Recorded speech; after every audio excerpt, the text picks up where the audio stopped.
Hello, welcome to the Self-Learning Platform by Dr. Sushma Singh. Today we start Unit 26, Feminism. And we start with topic developments in the sex or gender distinction in feminist theory. This particular manner of making the distinction between sex and gender has been made more complex by feminist scholars over the years. Although the distinction continues to be broadly accepted by all feminists, the initial understanding that sex is related to nature while gender is related to culture has been reworked considerably. Broadly, we can discern four main ways in which the sex or gender distinction has been further developed in feminist theory. First is views of scholars like Alison Jagger. Scholars like Alison Jagger argue that sex and gender are dialectically and inseparable related, and that the conceptual distinction that the earlier feminists established between the two is not sustainable beyond a point. In this understanding, human biology is constituted by a complex interaction between the human body, the physical environment, and the state of development of technology and society. Thus, as Jagger puts it, the hand is much the product of labor as the tool of labor. What is meant here is that two processes are involved. Human intervention changes the external environment and simultaneously changes in the external environment shape and change the human body. This is true in two senses. One, in a long-term evolutionary sense, over the millennia. That is, human body have evolved differently in different parts of the globe due to differences in diet, climate, and nature of work performed.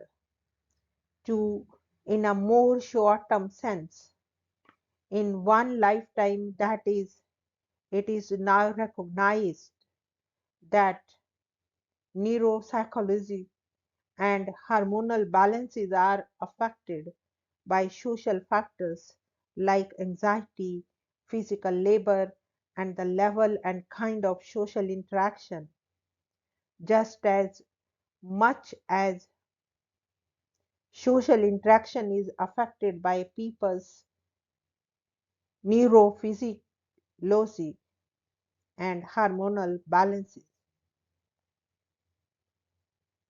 For instance, certain chemical changes in the body may produce certain symptoms of stress that can be treated by drugs, but equally high stress levels can, in fact, be the reason for higher chemical imbalances, and it may be possible to restore the body's balance only by changing the conditions in which it lives.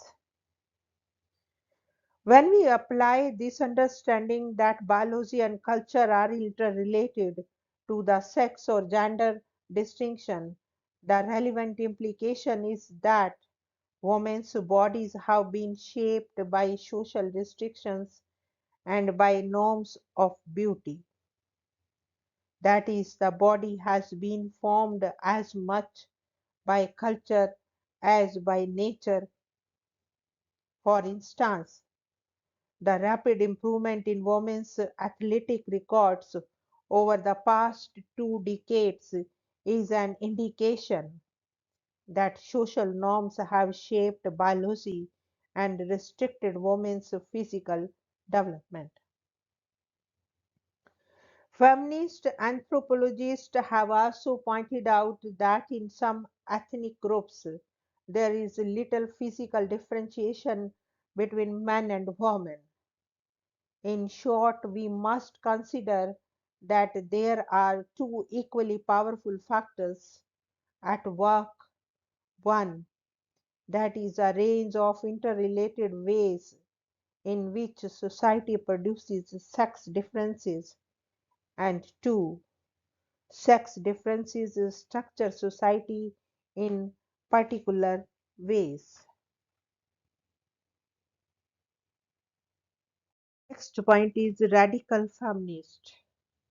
A second kind of rethinking of sex or gender has come from radical feminism, which argues that feminism must not underplay the biological difference between the sexes and attribute all difference to culture alone. To do so is to accept the male civilization's devaluing of the female reproductive role. This is a criticism of the liberal feminist understanding that in an ideal world, men and women would be more or less alike. Radical feminists claim that, on contrary, patriarchal social values have denigrated feminine qualities and that it is the task of feminism to recover these qualities and this difference between men and women as valuable. The radical feminist position on the sex or gender distinction is that there are certain differences between men and women that arise from their different biological reproductive roles, and that therefore women are more sensitive, instinctive, and closer to nature. Radical feminists such as Susan Giffen and Andrea Dworkin, for example, believe that women's reproductive biology, the process of gestation, and the experience of mothering fundamentally affects their relationship to the external world. Women are therefore, in this understanding, closer to nature and share in the nature's qualities of fecundity, nurturing, and instinct. These qualities have been rejected by patriarchal society, but feminists should accept and revalue these qualities. Ecofeminists like Vandana Shiva draw upon this understanding, arguing that the feminine worldview is more respectful of nature and that women are better attuned towards ecologically sustainable development practices. Carol Gigon's book in a different voice is a significant example of this viewpoint. Using a physiological point of view, she argues that because the primary caregiver in childhood, given the sexual division of labor, is invariably a woman or the mother, the process by which men and women come to adulthood is different. Boys come into adulthood learning to differentiate from the mother, while girls do so by identifying with the mother. That is, in a sex differentiated society, while all in fact identifying with the mother, gradually boys learn that they are different, while girls learn that they are the same as their mother. This results Gilligan argues in women having a more subjective relational way of engaging with the world, while men have a more objective mode. Women relates to other while men learn to separate themselves. This explains, for example, the difference in the nature of male and female friendship. Gilligan's focus in this work is difference in the ways men and women take moral decisions, and she comes to the conclusion that women are less influenced by normative notion of what is right and wrong and more by other factors like empathy, concern, and sensitivity to another's predicament. Men, on the other hand, tend to take moral decisions based on well accepted notion of what society thinks is right and wrong. Thus, Gilligan concludes that the basic categories of Western moral philosophy, rationality, autonomy, and justice, are drawn from and reflect the male experience of the world. The female experience is invisible here. To deny difference is, therefore, to agree with the patriarchal negation of femininity as worthwhile.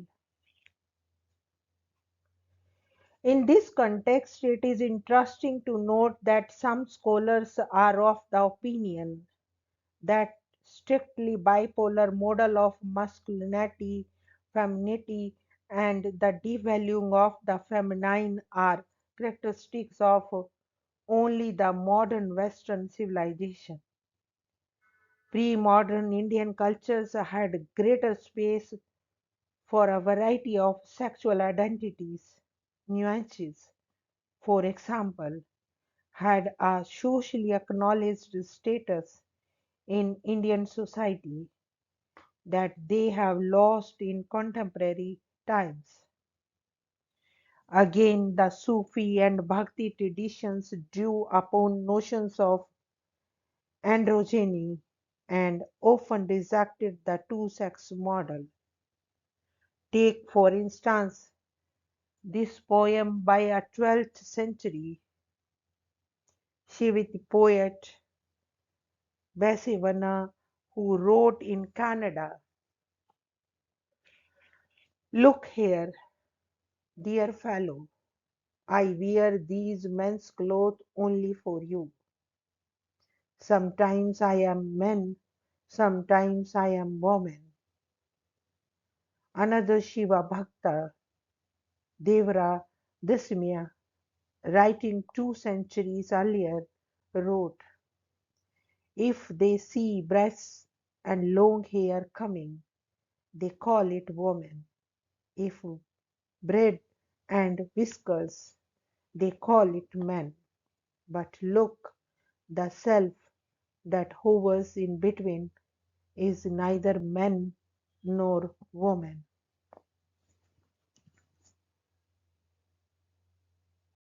A thought provoking argument is made by Ashish Nandi that pre colonial Indian cultures accorded greater values to femininity. It was with the coming of colonialism that the Western valorization of masculinity became the norm.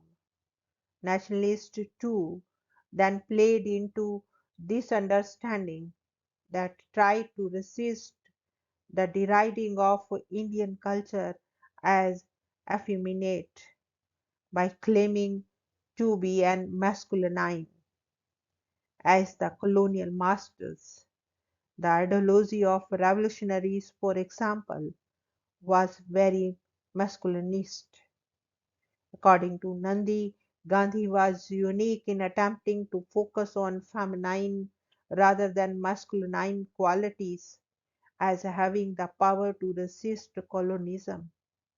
That is, he emphasized spiritual and moral courage over aggression and violence. Next point is postmodernist view. A more recent feminist position takes the opposite view from that of the radical feminist.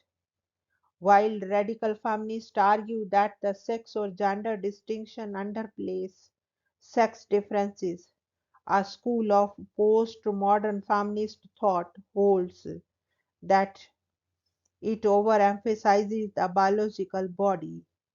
Judith Butler, for instance, argues that if gender is the culture meanings that the sexed body takes on, then gender cannot be said to follow from sex in any one way.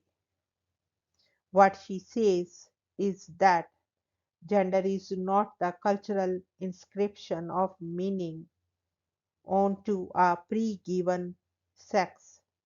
Rather, gender as a way of thinking and as a concept produces the category of biological sex. In this understanding, sex does not precede gender, but gender precedes sex. Butler thus suggests a radical discontinuity between sexed bodies and culturally constructed genders. What is characteristic of this position is that it holds that the category of woman does not exist prior to the thinking about it. Gender is something that is constructed through relations of power and through a series of norms and constraints that regulate what will be the recognized as a male body and a female body. Through such norms, a wide range of bodies are rendered invisible and or illegitimate. For instance, infants born with no clear determining sexual characteristics or images, or men and women who choose not to follow the dress norms prescribed for their gender. All these are either marginalized, criminalized, or forced to fit into the existing two sex model in some way or the other. Most modern languages have no way of speaking of a human who does not fit into either sex. What this means is that language forces reality into certain pre-given patterns and prevents certain possibilities from being realized. Alison Jagger discusses a study in the USA of children whose sex has been incorrectly assigned at birth due to such ambiguity. When the real sex of the child emerged at a later stage, both parents and medical practitioners generally decided on surgery to confirm the sex attributed at birth. This was invariably preferred to simply accepting that the child's sex was different from that attributed at birth. In other words, surgical intervention to change sex was thought to be easier than eradicating years of cultural gender conditioning. Think about it.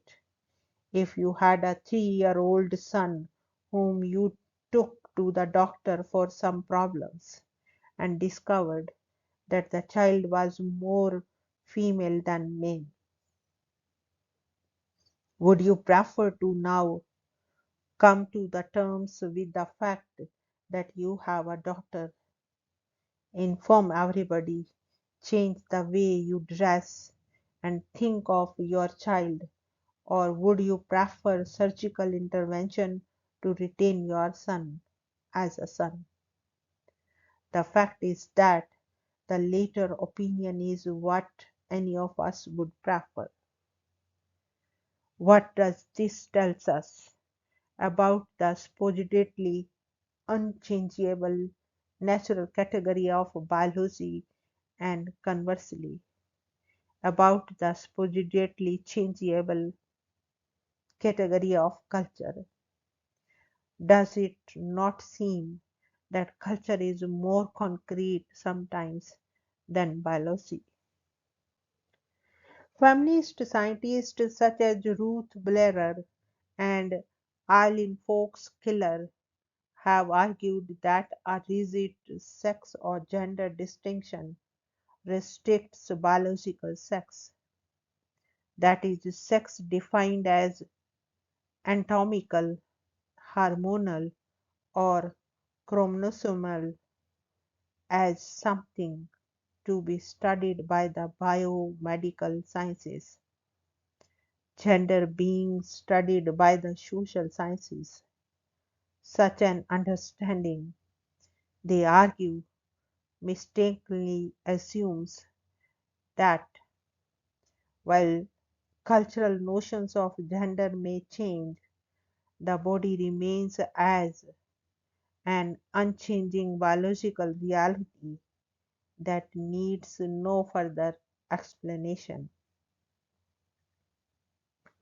These feminist scientists argue that, on the contrary, our perceptions and interpretations of the body are mediated through language, and the biomedical sciences function as a major provider of this language.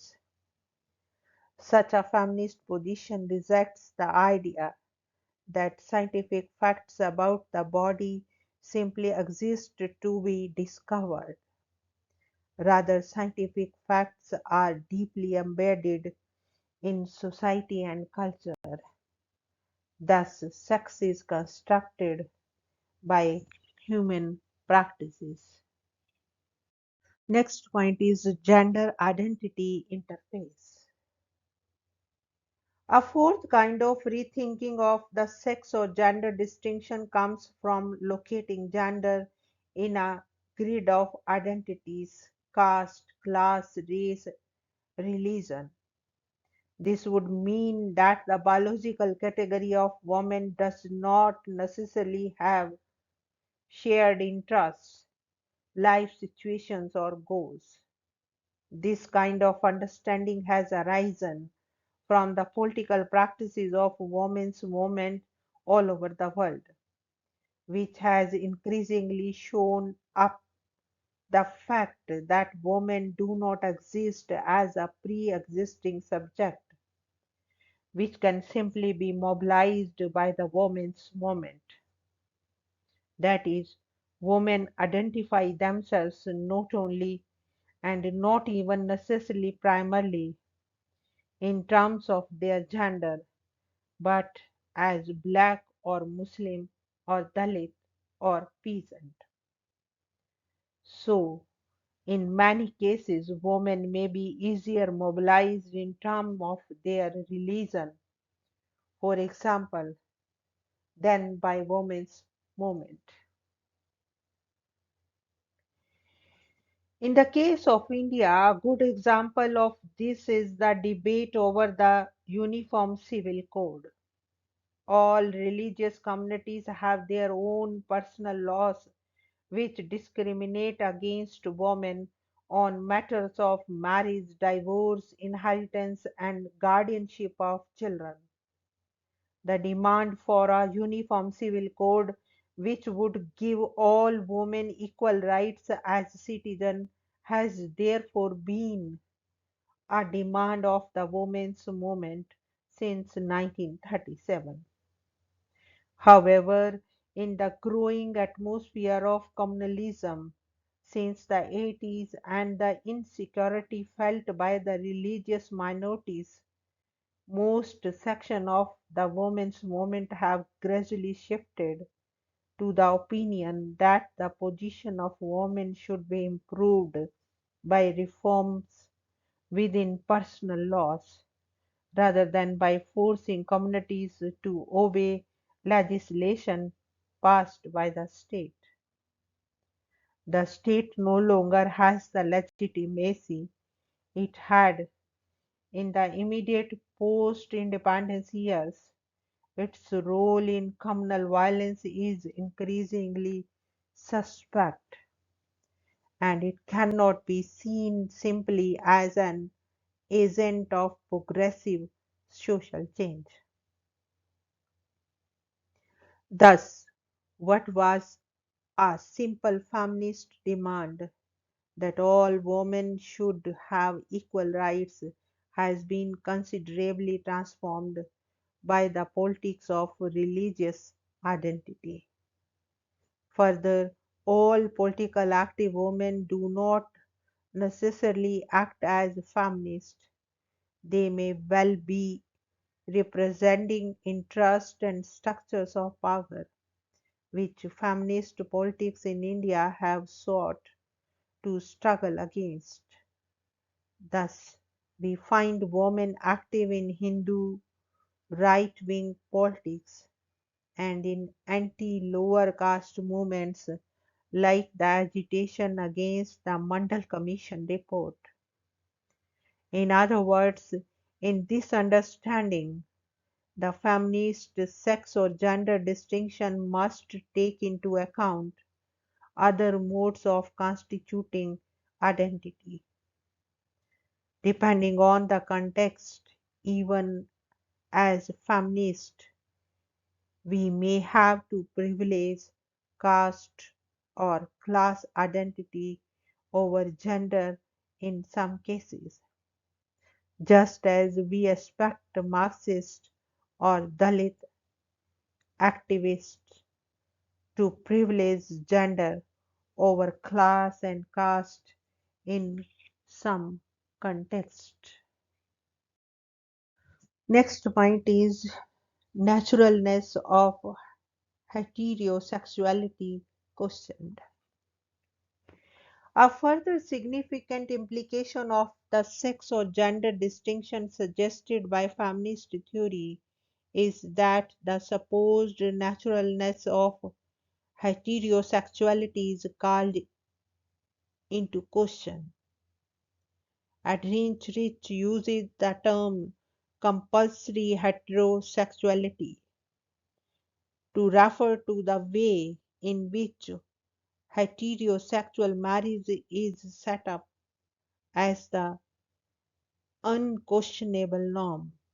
If male and female as natural categories are challenged by feminist theory, then it offers simultaneously a challenge to the whole range of institutionalized practices of marriage and family through which patriarchal property and power relations are maintained. Thus, sexual identity and sexual orientation are important issues for contemporary feminist theory. Here we want to wind up. Thank you so much for your attention.